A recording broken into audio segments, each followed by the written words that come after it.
Story 1. The Customer at 3 a.m. Subscribe. Korea's darkness has no end. She had been working the night shift at the convenience store for 1 month. Midnight to 6. Almost no customers. Always alone. She had stopped being afraid of the dark by the second week. She started being afraid of something else by the third. He came in on a Tuesday, 3 a.m. exactly. Tall, black jacket. He walked a slow loop around the store, touching nothing, buying nothing, and left. She watched him go and told herself it was just a late walker, someone who needed to be somewhere and wasn't ready yet. He came back the next night, 3 a.m. exactly. Same jacket, same loop, same exit. She stood behind the counter and watched him the whole time. He never looked at the shelves. He never looked at the register. He looked only at the floor in front of him as he walked. She checked the clock when he left. 304, 4 minutes. Same as the night before.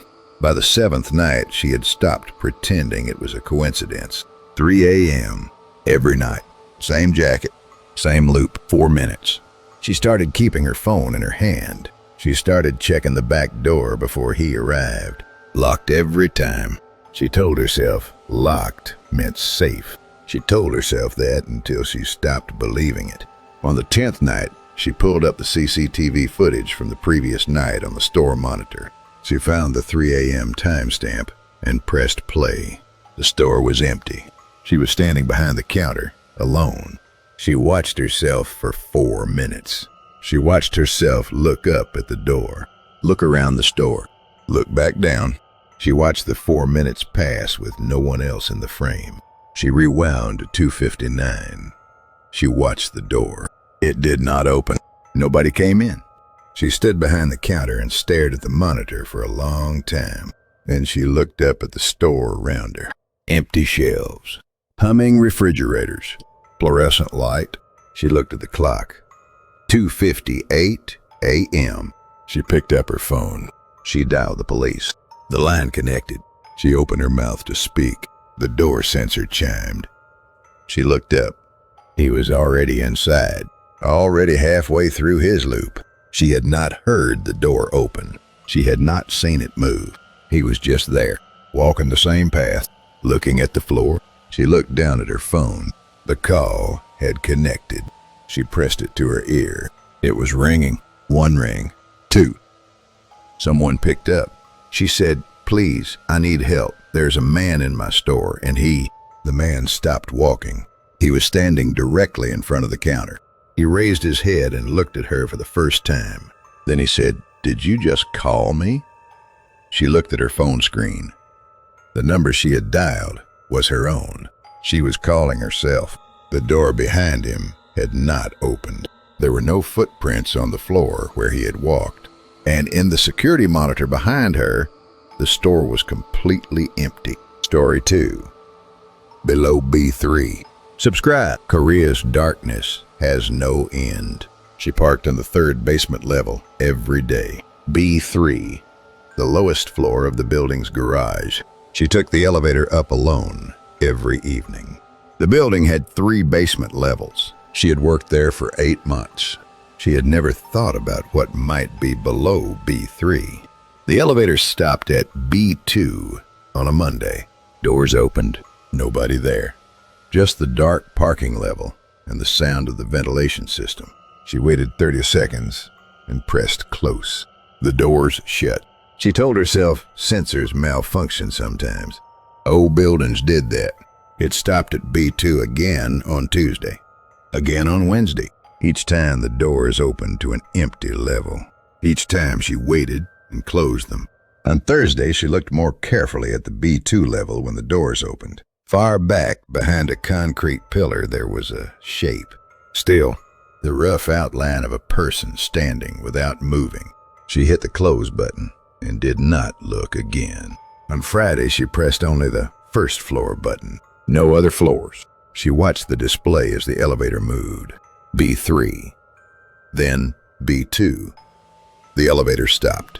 She had not pressed B2. The doors opened. She looked at the pillar. Nothing behind it. The level looked empty. She exhaled. Then she looked down at the floor of the elevator. In the back corner, there was a single white sneaker, women's size, sitting upright, as if placed there carefully by someone who knew exactly where to leave it. The doors closed before she could move. The elevator began to descend. She looked at the display. B3. Then lower, a number she had never seen before. B4. Then B5. She pressed every button on the panel. Nothing responded. She pressed the emergency button. Nothing. She took out her phone. No signal. The elevator kept going down. It stopped. The display showed a floor number that did not exist in this building.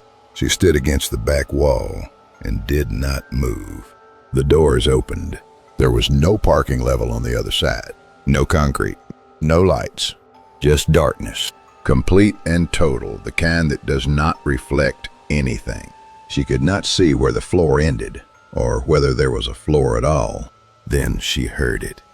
Footsteps, coming from somewhere inside the darkness. Not running, not shuffling, just walking.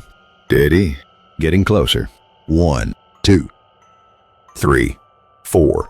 She pressed her back harder against the wall of the elevator. She pressed every button again. Nothing moved. The footsteps kept coming. She looked down. On the floor of the elevator beside her right foot, there was another white sneaker. The same size as the first. The pair was now complete. They were placed neatly side by side as if someone had just stepped out of them. The footsteps in the darkness stopped. Everything went silent. She could not hear the ventilation. She could not hear her own breathing. The darkness at the edge of the elevator doors was completely still. Then the doors began to close. Slowly. She did not stop them. When they shut completely, the elevator moved upward. The display climbed normally. B3, B2, B1. Lobby. The doors opened to the building entrance. Fluorescent light. People at the security desk. She walked out and did not look back. In the elevator behind her, the doors closed again. The display began to descend. B1, B2, B3, then lower. She heard it from across the lobby as she pushed through the front doors into the night. The sound of footsteps inside the elevator shaft, walking downward. Still going, as if something had gotten on at the lobby and was heading somewhere the building did not officially have.